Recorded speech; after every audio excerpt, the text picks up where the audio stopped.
Yeah? Yeah. Where are you going to put that? Okay. Thank you for a wonderful lunch. Wow. I said to my husband, like, I don't have to cook for supper anymore. I'm planning ahead. So, and the other thing I was saying over here is, you rural parishes really know how to do a potluck. So quite often city congregations don't. And so somebody asked me, well, what do city congregations bring for a potluck? And I said, money. And I'm serious, because in our last parish that Ken and I were at, sometimes we would get like sandwich trays from Safeway and then just put a free will offering plate down and people brought their money. Anyway, it really is wonderful to be here with you today, and also just to take some time for your questions. And we're not going to stay here all afternoon. We know there's a hockey game for those of you who sort of like that, because if you really liked it, you'd be gone already. Unless you're recording it. But so I think we can go through these fairly quickly. But if you have other questions that come to mind, please feel free to take advantage of me and Ken even being here with you today. So we'll just kind of do these in the order that they are. It's okay. You start off with like the easiest one. When did you know you were called to be a minister? That's not an easy question, actually. I started the process of going to seminary in, maybe in about 1996. And actually my husband and I were both kind of wrestling with this idea of a call and what was God asking us to do. And Ken had actually started in the process before I did. And then we were coming back from a visit to Saskatoon one day, and it was a long drive back to High River. Well, actually, we lived in Cayley. Does anybody know where Cayley is?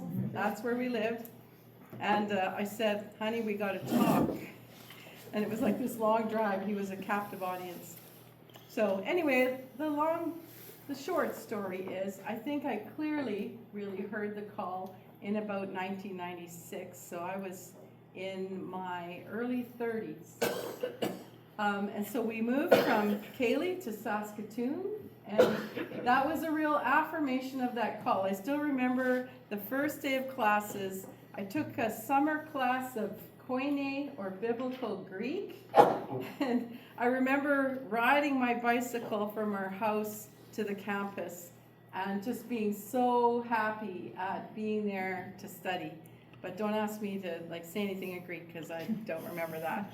But it was a wonderful start, and Ken has been an amazing support in ministry all this time. He's had his own ministry as well, and he says that he was a catalyst to get me to go to seminary, and now he calls himself my attaché.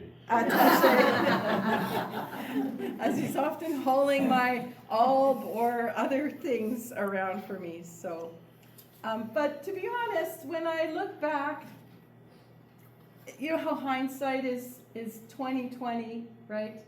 When I look back in my life, I can actually see that presence of God way, way earlier, even in my junior high days. And I probably just had no clue what that was, right?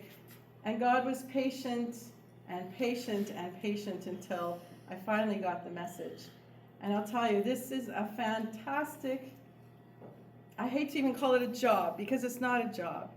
The experience that you get in dealing with every aspect of life and knowing that God is at your side as you do this is an amazing journey that I now would not give up for anything.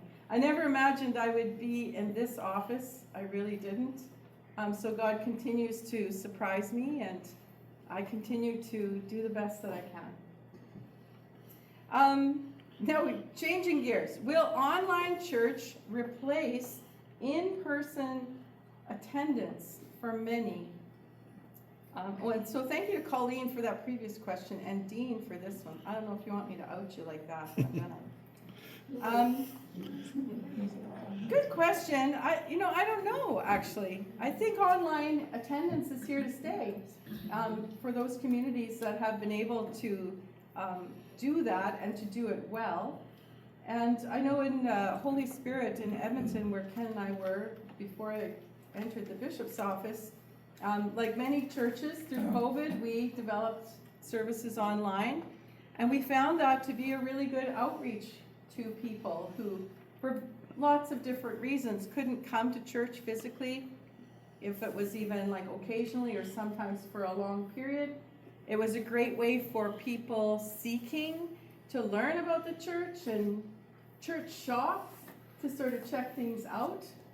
And so what I encourage churches to do is, if you're doing online ministry, which you are, is to be very intentional about it and to really think about those people who are out there watching you as part of the service that day. And, looking the camera in the eye and greeting them. I've seen some churches actually have everybody turn around and look at the camera and share the peace with people who are at home. So you can be creative, right? And in your prayers, remembering those who are online and just thinking about this wider church family that is out there, whether you can see them or not. Would you not also say, though, that they're also the cause for the closure of a number of churches?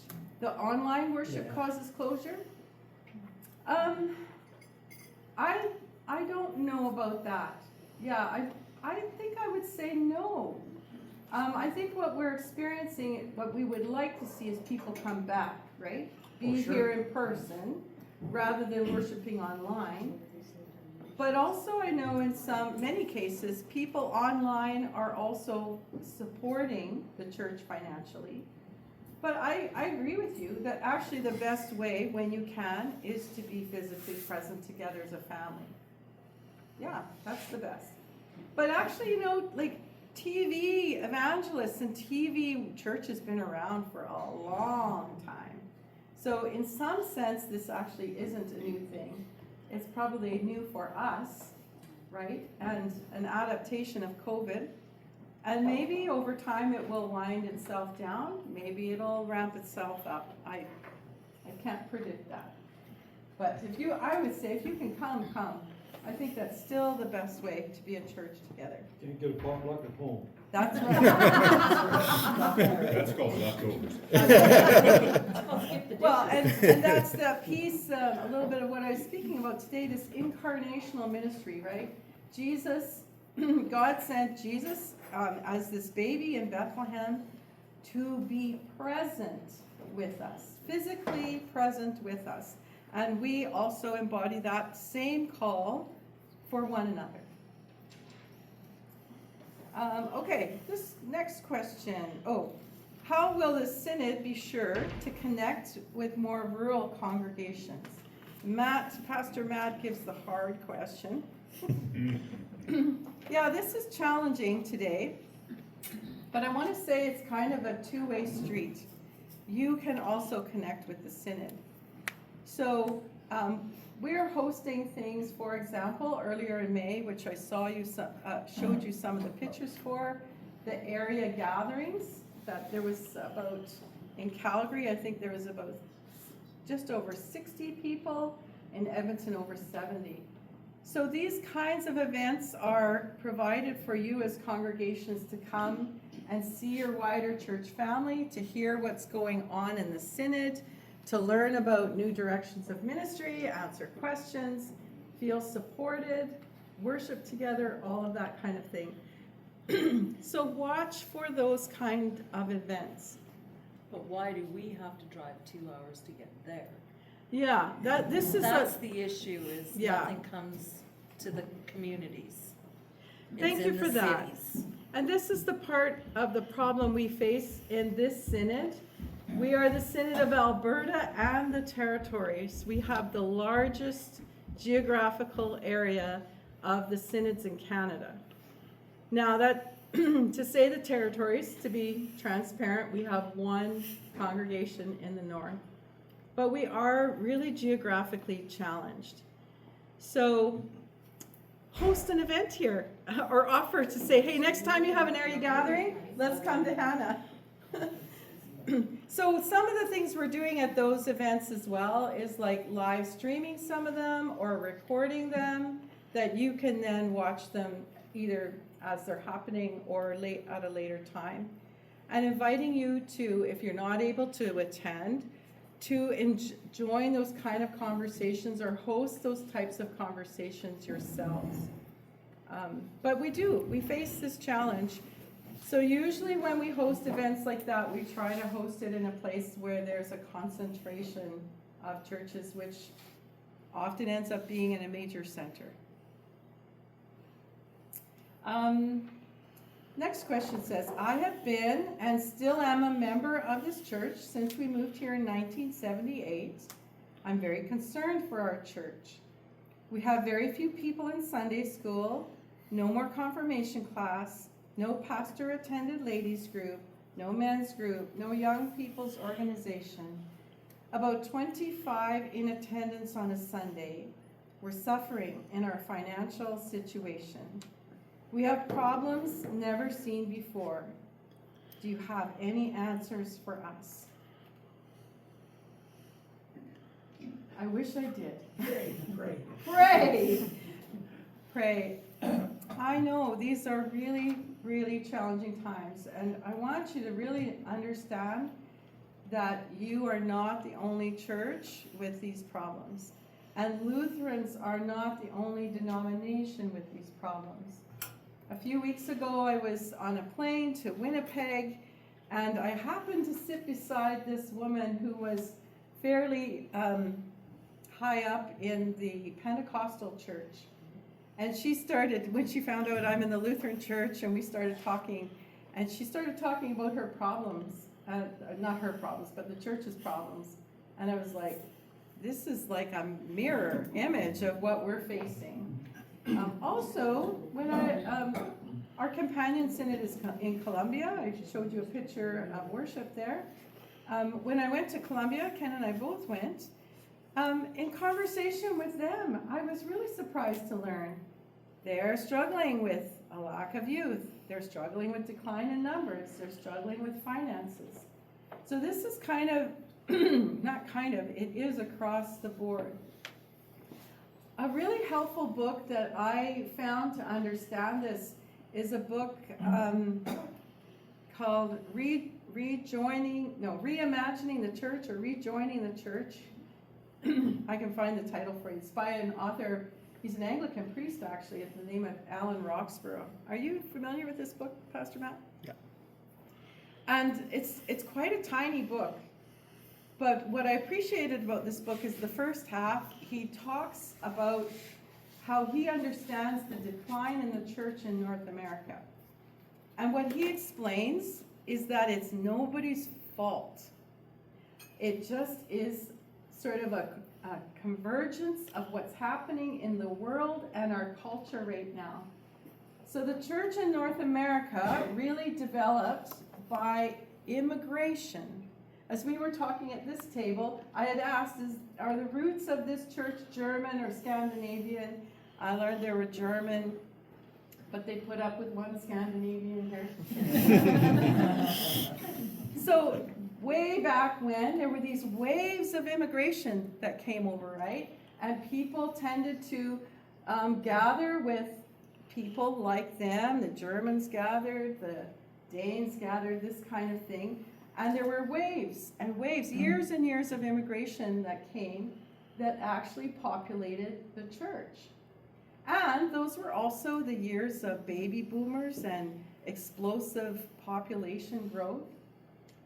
But we don't have immigration now from Europe like we did then. And so we've lost those pipelines of people coming. The major waves of immigration, where are the major waves of immigration coming from now? Who knows? Philippines, Asia, pardon? India, yeah. And from non-Christian countries. And a lot of the Asian countries actually are more footed or foundational in Catholicism. So a lot of the Protestant churches have really lost these immigration streams, and we don't have kids like we did before. You add that to just some of the cultural influences today, and this is why Christianity in North America is really suffering. It really is. And there's no easy answer for that. It's not because you're not working hard. It's not because you're not praying. It's not because of anything you're doing wrong. It's just kind of the way things are right now, and there is no easy way out of this. And I wish I had a magic wand I could wave. I'm sure we all wish that we could just find the right thing that would spark things again. But I think this is we're being called into a time of just being grounded and faithful and patient. And remembering, like we heard in our text this morning, do not be afraid. I'm with you. We don't know where this is going to go. Last year we had a congregation in Edmonton that sold their building because they just couldn't afford it anymore, and they were a tiny, tiny group. There's another one in Edmonton, that's probably two actually, that are on the same verge of selling. Last year, a big city congregation, well, the building was big, congregation was small, in Calgary just sold their building. And those are just the Lutheran ones, I know. So I know it's disheartening, I feel it too. But I think if we focus on that, we're probably making a mistake. We have to focus on the love and encouragement of Christ that is in each other. Church in the future is going to look very different. It just will. Well, church in terms of buildings and property, perhaps. But what stays in us is that love that God has put in us, that indwelling of the Holy Spirit.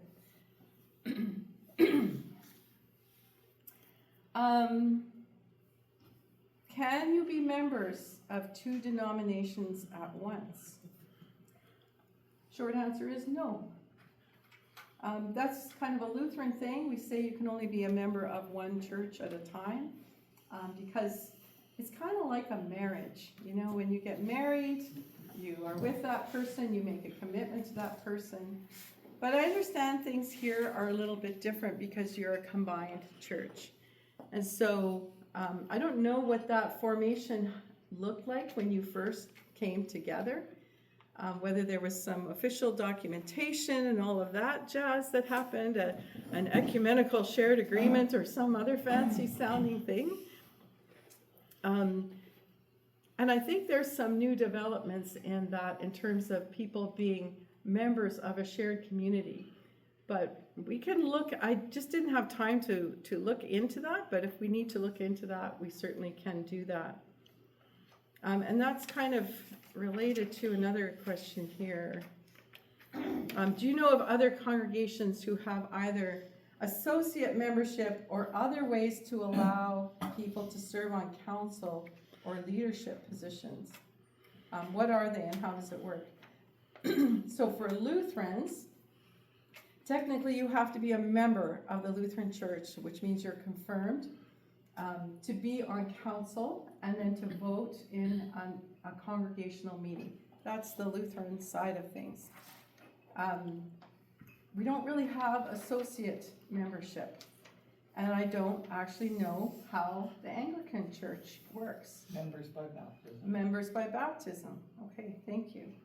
So when you've had like annual meetings, If you're a regular attender, you can go. if you're a regular attender, yeah. So I don't know your constitution, what that says. The synod, it's all in the synod. It's There's the regular synod There's one. no separate thing for No a church. separate thing, yeah. I don't know, it's never been an issue. I've never been a member. Technically, I guess my parents made me a member, Okay. and then I was confirmed. Okay. And that's it, I'm a Christian. That's first and foremost, Yeah. and a Christian across the board. So what I want to say is, like, don't let these constitutions are important, right? Because they're actually a legal piece of our being a church family together. This is what we say together, that we agree how we're going to operate. But if your constitution is not conducive to your life together as a congregation, you can make changes to it that actually facilitate this kind of thing. So if you want to make changes to your constitution, you could talk about them as a community as to what that would look like. And then the synod has a constitution committee that would look at those suggestions and review them, and then they go to synod council for approval. So if that's something that you're interested in to make things a little easier, then we can talk about that. Do you plan to visit all congregations on a 2 or 3 year schedule? It often feels like the synod office is very distant. No? Yeah, it's your question. So I've now been in the synod office for 9 months, and I was trying to do a little, how many places have I been? I think I've been to 26 congregations already. So it's been very busy, yeah. In 40 weeks since your installation, I've been home, I've been away on weekends, 24 weekends of those. Yes, thank you, dear. Because That's my dig. More than it's been great to have Ken come along because he wants to meet you too. You are his new church family as well. And we've always been very supportive of each other and the work and ministry that we've done. So he has traveled with me to many places. And so this has been an intense start of travel. We've been now to our most northerly congregation in Whitehorse and the most southerly does anybody know where the most southerly one is? Milk River? Wonderful. Lethbridge. Okay. See, you gotta get to know your church family. Haven't quite been to the east and the west yet. But, and also part of the synod's responsibilities are, I think I've been to Winnipeg about 5 times, especially in winter. Been to Toronto for an ordination, Saskatoon for an ordination. I was very thankful to be able to attend an event for bishops learning, and it was my lucky year that it happened to be in Puerto Rico. So we attended that, and also we were able already to take a trip to our companion synod, Columbia, and Bishop Larry and Kathy had come along to sort of introduce us to the people in Columbia there and the projects that our synod undertakes to support there. So I think the first 90 days of this year, I was at home or in the city 45 days. Half of the days I wasn't even in the city. So I am trying to get out to see you all. That's why I'm here today. And thank you for the invitation, because I don't always know where it is I need to go. And so when you invite me, I try to fit you into the schedule. I would also say, though, like in a pastor's life, sometimes you don't get to see everybody because you're busy seeing the people that are in hospital or the people that are struggling with all kinds of issues. And so one of the very first places I went to visit was a church in Calgary. You might have heard the prayer request for them, that they were having a vote to leave the ELCIC. I need to be there for those kinds of things, to help guide and shepherd those people in those times of crisis and decision.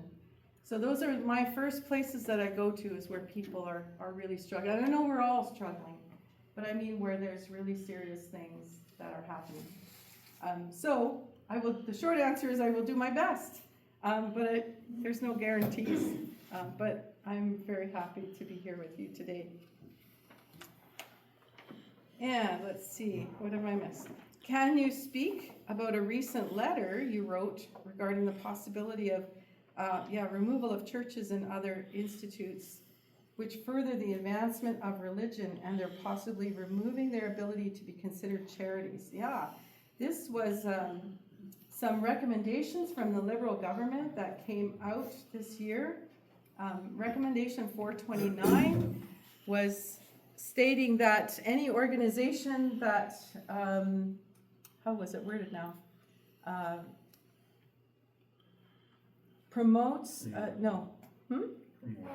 doesn't allow women to make their own choice. Like if you do not allow for abortion, for example, that the charitable status could be removed. So obviously for many religious organizations, that's a problem. Not for Lutherans so much, but for some of our sisters and brothers in Catholic churches or other denominations that don't believe that.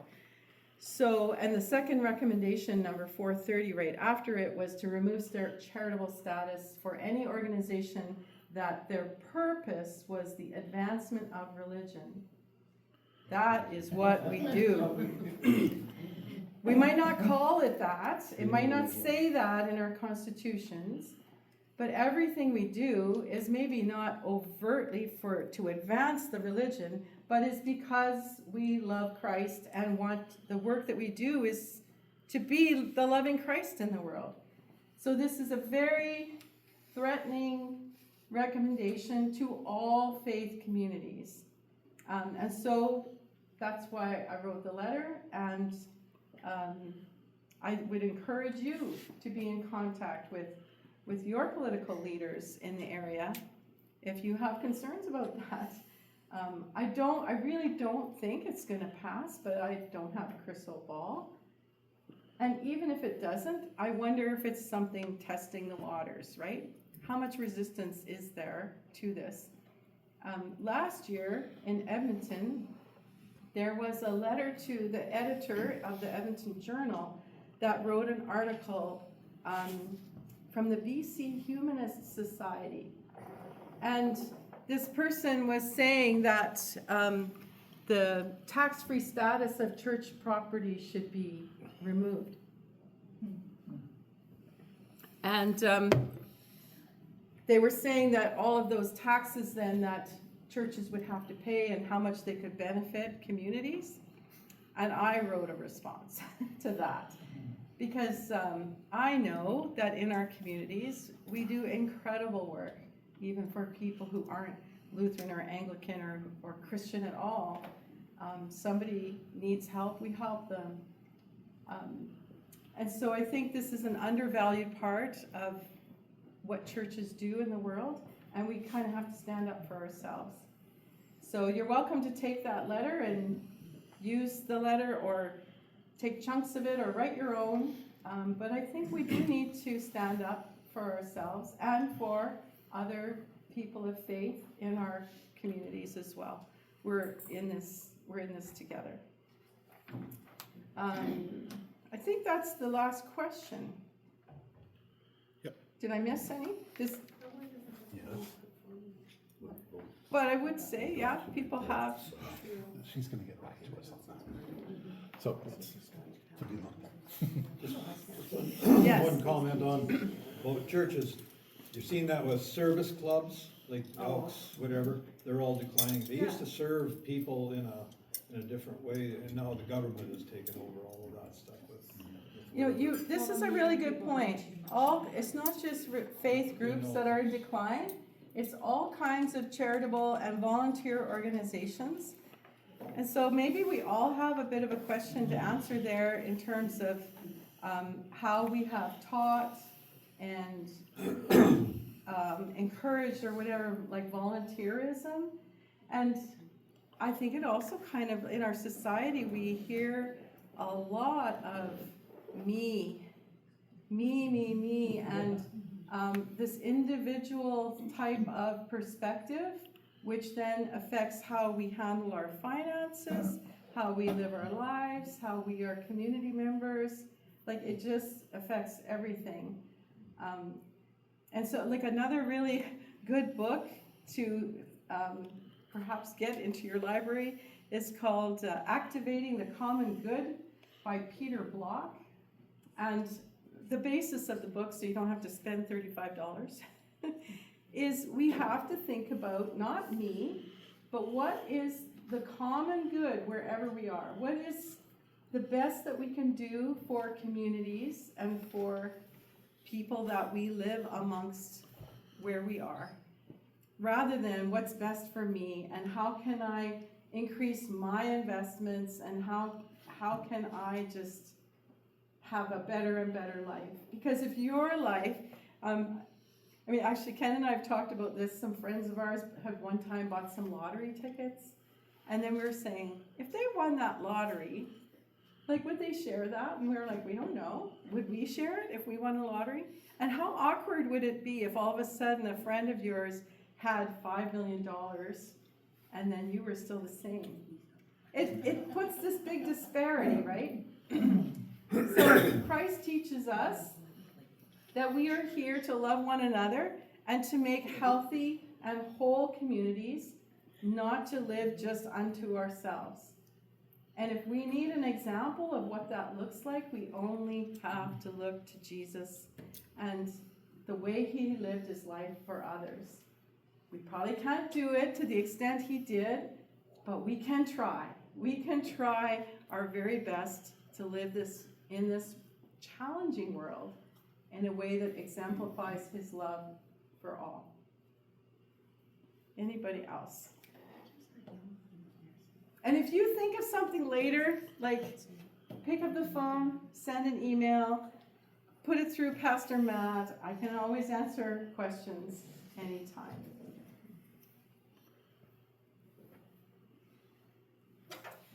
Going once?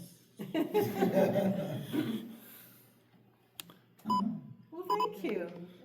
Thank you so much for your faithfulness, for being willing to answer some or ask some challenging questions.